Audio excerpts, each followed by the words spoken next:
Something about these new Genshin 6.6 rumors feels off, and not in the usual early leaks kind of way, but in the sense that the choices being made here don't really line up with how the game has handled balance for years.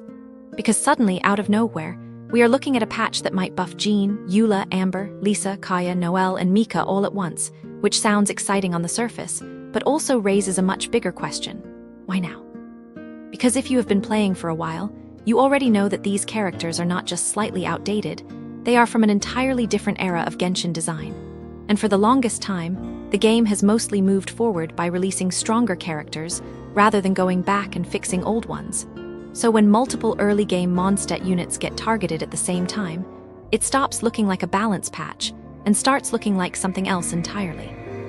And this is where things start getting weird, because some players are not even looking at the buffs themselves first, they are looking at something completely different: merch.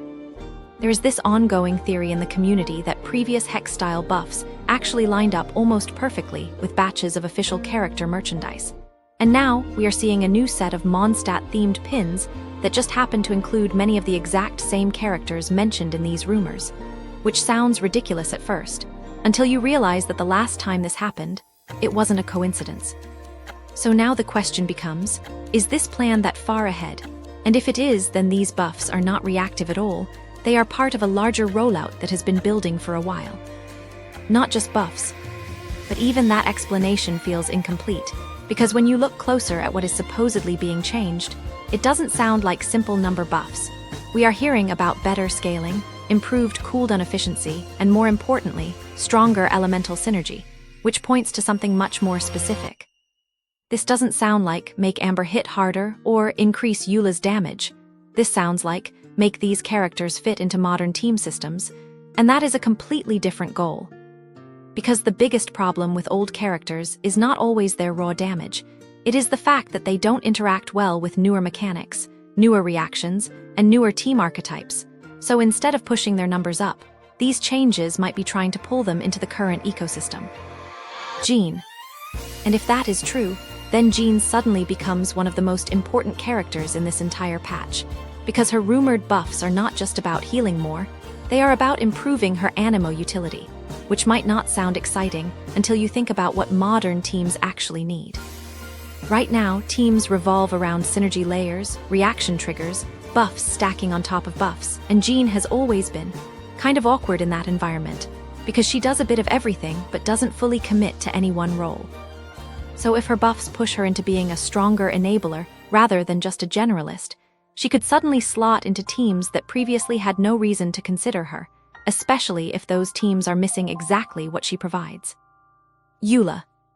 Then there is Eula, and this is where things get even more interesting, because Eula is not just outdated. She is structurally misaligned with the game as it evolved.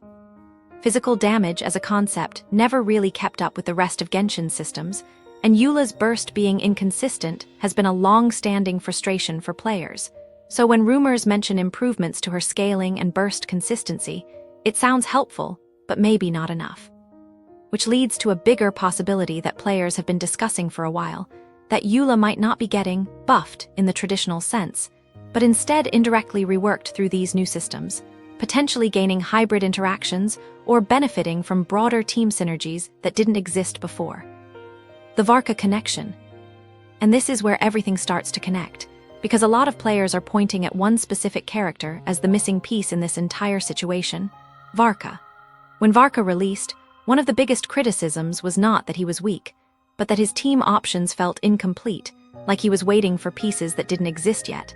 And now suddenly, we are looking at a patch that buffs multiple Mondstadt characters who could theoretically slot into his teams. So instead of asking, why are these old characters getting buffed? A better question might be, who are these buffs actually for? And the answer might not be those characters themselves, but the teams they enable. Because if Jean, Lisa, Mika, and even Kaeya become viable support or synergy pieces, Varka's entire ecosystem changes overnight. Lohen Reveal.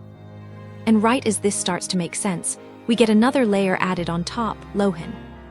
New playable character tied to Mondstadt, arriving in the same patch that is supposedly buffing half the region's roster, which suggests that this update is not just about fixing the past, it is about preparing the future.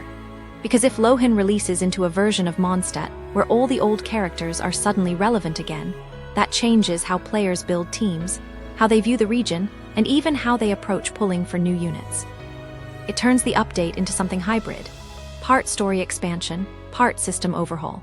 And if that is the direction Genshin is heading, then Mondstadt might just be the beginning, because there are already rumors and discussions about similar treatment for other regions like Liyue, and eventually even Inazuma, which raises a massive implication.